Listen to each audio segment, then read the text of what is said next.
ایک وقت کی بات ہے، ایک گاؤں میں ایک عجیب واقعہ ہوا۔ کافی تیز گرمی ہونے کی وجہ سے لوگ اپنے گھروں کی طرف نکل گئے اور شام ہونے کا انتظار کرنے لگے۔ جب شام کا ٹائم قریب آیا تو کیا دیکھتے ہیں کہ سورج تو ابھی تک غروب ہی نہیں ہو رہا۔ لوگ یہ ماجرا دیکھ کر بہت پریشان تھے۔ ابو جان دیکھو تو صحیح، سورج کے غروب ہونے کا ٹائم ہو گیا ہے، لیکن سورج غروب نہیں ہوا ابھی تک۔ یہ کیا ماجرا ہے، مجھے سمجھ نہیں آ رہا۔ بیٹا مجھے بھی سمجھ نہیں آ رہا کہ سورج کیوں غروب نہیں ہوا۔ اس ٹائم تو رات کے 9 بج رہے ہیں۔ ہائے بیٹا مجھے بہت ڈر لگ رہا ہے۔ ہائے میں مر گئی، سورج تو گرم گرم آگ پھینک رہا ہے، اب ہمارا کیا بنے گا؟ ہر لمحہ گزرنے کے ساتھ ساتھ لوگوں کی پریشانی بڑھتی ہی جا رہی تھی۔ ہر طرف ٹی وی میں بھی یہی خبریں موجود تھیں کہ سورج غروب کیوں نہیں ہو رہا۔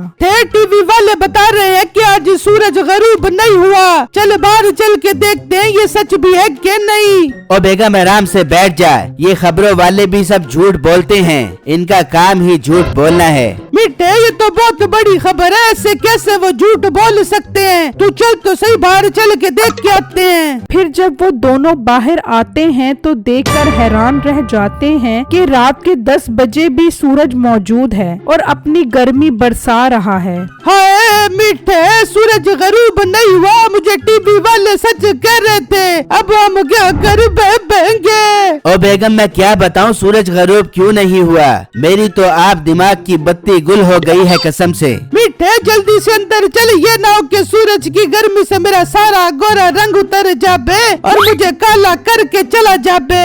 یہ کہہ کر وہ دونوں اندر آ جاتے ہیں اور سوچنے لگ جاتے ہیں یہ سب ہمارے گناہوں کی سزا ہے جو آج سورج غروب نہیں ہوا۔ یہ سب تیری گندی زبان کی وجہ سے ہوا ہے، تیری گندی زبان کے گناہوں کی سزا مل رہی ہے مجھے۔ نہیں زبان تو صرف میری گندی ہے، تیرے منہ سے تو جیسے پھول نکلتے ہیں نا۔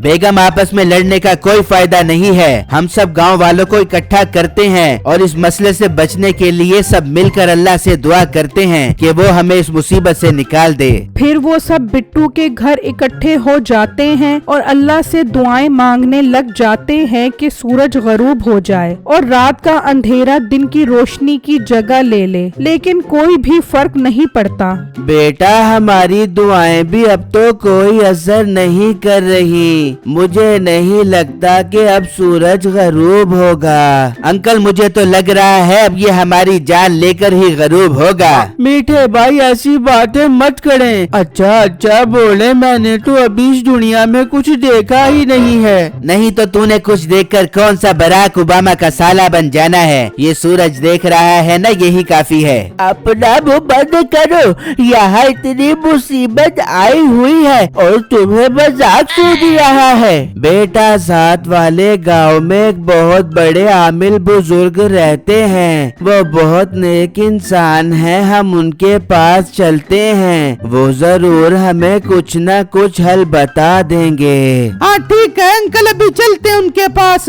پھر وہ سب مل کر بزرگ کے پاس پہنچ جاتے ہیں اور ان سے اس مسئلے کا حل دریافت کرنے لگ جاتے ہیں۔ بیٹا آج سے 200 سال پہلے ایک بہت بڑا جادوگر تھا جس نے زمین میں 2 پودے اگائے تھے، وہ دونوں جادوئی پودے ہیں جن کا مقصد اس دنیا کا نظام خراب کرنے کی کوشش ہے۔ آج وہ دونوں پودے تیار ہو گئے ہیں، اگر وہ دونوں پودے توڑ کر دریا میں ڈال دیے جائے تو دنیا کا نظام ٹھیک ہو جائے گا۔ اور بزرگوں وہ پودا ہے کہاں، ہمیں پتہ کیسے لگے گا، ہم وہ پودا توڑیں گے کیسے؟ بیٹا یہ تو مجھے نہیں پتا، لیکن وہ دونوں پودے کسی گھاٹی کے اوپر لگے ہوئے ہیں، اگر تم اسے توڑنے میں کامیاب ہو گئے تو سب کچھ پہلے جیسا ٹھیک ہو جائے گا۔ بابا جی اتنی بڑی دنیا ہے، وہ کہاں سے اس کو ڈھونڈ بیٹھیں گے؟ چلتے چلتے میرے نازک پاؤں میں چھالے پڑ جائیں گے۔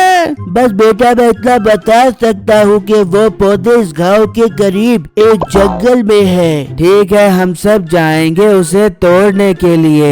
नहीं अंकल, उसे तोड़ने के लिए मैं और मीठा भाई जाएंगे और दोनों पौधे ढूंढकर उसे तोड़कर लेकर आएंगे अपने हाथों में। हाँ बेटू, ये तुमने ठीक कहा है, हम आज ही वो पौधा ढूंढ कर आएंगे। फिर मीठा और बिट्टू दोनों जंगल की तरफ निकल जाते हैं, लेकिन उन्हें कहीं भी वो पौधे नहीं मिलते और आखिर वो थक हार कर एक जगह बैठ जाते हैं। मीठे भाई, मुझे नहीं लगता वो पौधा इस जंगल में है, हमें अब वापस चले जाना चाहिए। हाँ बेटू, तुम ठीक कह रहे हो, अब यहाँ से जाना ही बेहतर है। वो अभी जाने की तैयारी कर ही रहे होते हैं कि अचानक बिट्टू को वो दोनों पौधे नजर आ जाते हैं। मीठे भाई, वो देखो दोनों पौधे मिल गए हैं, जरा अपने पीछे तो देखो। फिर जब मीठा पीछे देखता है तो वहाँ वो दोनों पौधे मौजूद होते हैं। हाँ बिट्टू, तुम ठीक कह रहे हो, ये तो वही पौधे हैं जो उन बुजुर्ग ने बताए थे। चलो एक पौधा तुम तोड़ो और एक मैं तोड़ता हूँ। फिर मीठा और बिट्टू दोनों एक एक पौधे तोड़ लेते हैं। चलो मीठे भाई, अब इन दोनों पौधों को ले जाकर दरिया में डाल देते हैं। हाँ हाँ बिट्टू, चलो।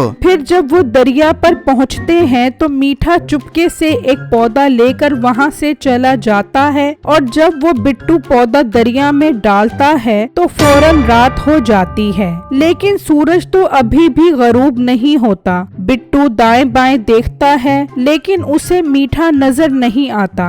ये मीठा भाई कहाँ चला गया है पौधा दरिया में डाले बगैर? फिर वहाँ मीठा पौधा लेकर घर आ जाता है और अपनी बीवी को बताता है। मीठे, ये पौधा क्यों घर लेके आ गया? जाकर इसे दरिया में डाल दे। बिट्टू ने दरिया में डाल दिया तो रात हो गई है। तू भी इसे दरिया में डाल दे तो सूरज गायब हो जाएगा और चांद बाबू निकल आएगा।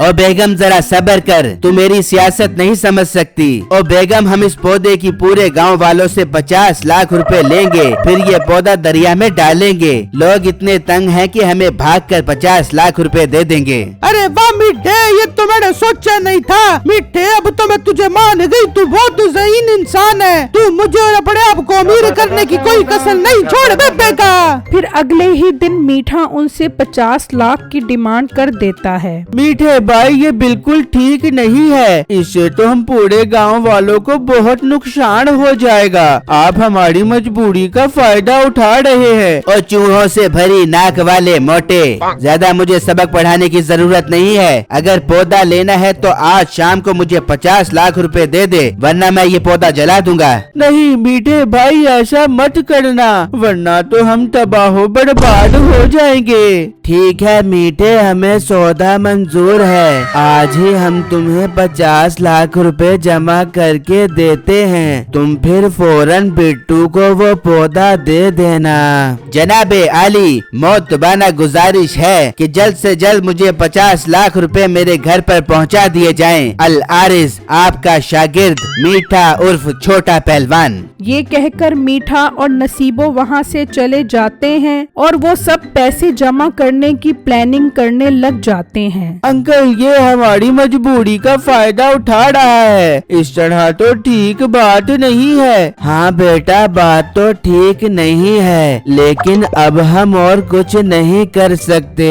अंकल, एक बात मेरे जहन में आ रही है, क्यों ना मैं 50 लाख की कॉपियों के सबसे ऊपर असली नोट रख दूं और नीचे सारे नकली नोट रख दूं। ये इतना लालची है, पैसे देखकर पागल हो जाएगा और पौधा मुझे दे देगा मेरे हाथों में। नहीं बेटा, वो बहुत तेज है, समझ जाएगा। अंकल, लड़ाई करने में कोई हर्ज नहीं है। बिट्टू ऐसा ही करता है और पैसे लेकर मीठे के पास चला जाता है। मीठा पैसे लेकर बहुत खुश हो जाता है और वो पौधा बिट्टू को दे देता है। बिट्टू वो पौधे लेकर चला जाता है और जब मीठा नोट गिनता है तो ऊपर असली नोट होता है और अंदर बाकी सारे नकली नोट होते हैं। और ये तो वो मोटा में लूट के चला गया है। ओ बेगम चल उसके पीछे, दरिया में डालने से पहले पहले हमने वो पौधा उससे छीनना है। फिर वो दोनों घर से निकलते हैं और जैसे ही वो दरिया पर पहुंचते हैं तो बिट्टू फौरन वो पौधा दरिया में डाल देता है तो फौरन सूरज चला जाता है और चांद निकल आता है। ओ मोटे, तूने ये मेरे साथ ठीक नहीं किया। मैंने बिल्कुल ठीक किया है, तुम जैसे लोगों की यही सजा है। वहाँ सब लोग भी खुश हो जाते हैं कि बिट्टू अपने मिशन में कामयाब हो गया है। ये जस्ट एक कहानी है, इससे हमें ये सबक मिलता है कि हमें हर वक्त अल्लाह से अपने गुनाहों की माफी मांगनी चाहिए और पैसों का लालच नहीं करना चाहिए, क्योंकि दुनिया की जिंदगी बहुत मुख्तसर है। शुक्रिया।